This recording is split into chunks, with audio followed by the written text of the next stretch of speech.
Amanda Holt from What We Know Well. Hello. Ms. Holt, you happily for the commission appeared for the hearing for Monroe County when we held it in Allentown, and I think we commended you on that time for such a far-reaching, specific map. Yes, it was for the state, the whole state, not just Monroe, but yes. And you should have a full copy of my testimony that I gave to Charles just beforehand that I'll refer to in my remarks here. Thank you for the opportunity to testify today and for the time and efforts you are investing in this redistricting process. In looking at the proposed maps and listening to their presentation on October 31st, it appeared and sounded like they were created with the primary goal of protecting as many incumbents as possible, regardless of party affiliation, unless population changes made this impossible and forced a district move. Fortunately, appearances can be deceiving. So I examined each preliminary plan to see if there was a constitutionally justifiable cause for the proposed district boundaries. The Pennsylvania Constitution gives one underlying rule, that no political subdivision be divided in forming a district, with three possible exceptions to that rule: equal population, compactness, and contiguousness. In addition, there are the requirements of the Voting Rights Act to follow.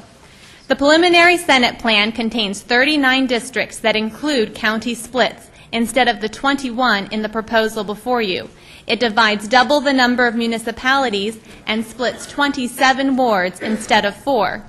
Is the higher number of divisions in the preliminary Senate plan justifiable on constitutional grounds?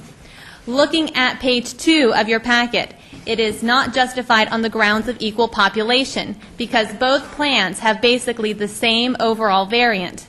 Page 8 to 9, it is not justified on the grounds of compactness because several districts in the preliminary plan are fragmented or sprawling. Page 10, it is not justified on the grounds of the Voting Rights Act because both plans have the same number of minority-majority districts with the same minority statistics. The preliminary House plan contains 64 districts that include county splits instead of 37. It divides 110 municipalities instead of 27 and 133 wards instead of 37. Is the higher number of divisions in the preliminary House plan justifiable on constitutional grounds? Looking at page 3 of your packet, it is not justified on the grounds of equal population because both plans have basically the same overall variant. Page 12, it is not justified on the grounds of compactness because several districts in the preliminary plan are fragmented or sprawling.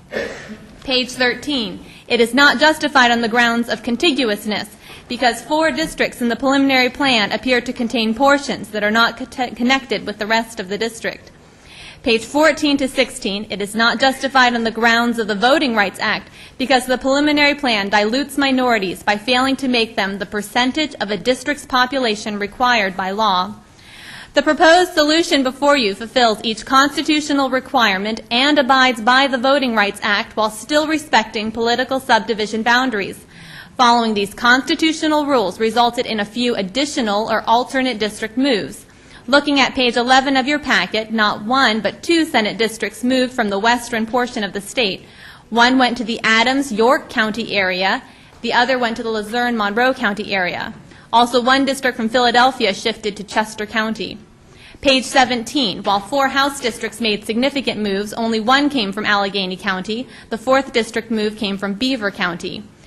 Lehigh County's population did not require a new district be moved into the county. Portions of 7 districts already cover the county, and the population only requires 6.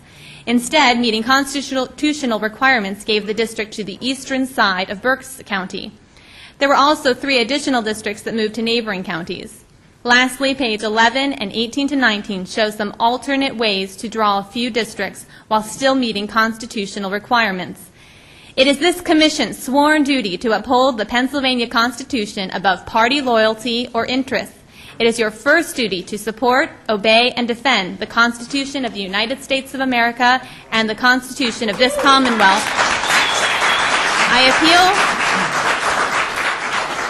I appeal to your integrity as individuals and your duty as elected public servants that you remove the personal and party preferences apparently clouding your vision and place an adherence to the Constitution first and foremost in your loyalty, regardless of the consequences. Adherence to the law should not depend on party convenience, partisan benefit, or job security. Instead, fidelity to the law should be the impartial guide and prominent presence self-evident in any approved redistricting plan. Thank you. Thank you.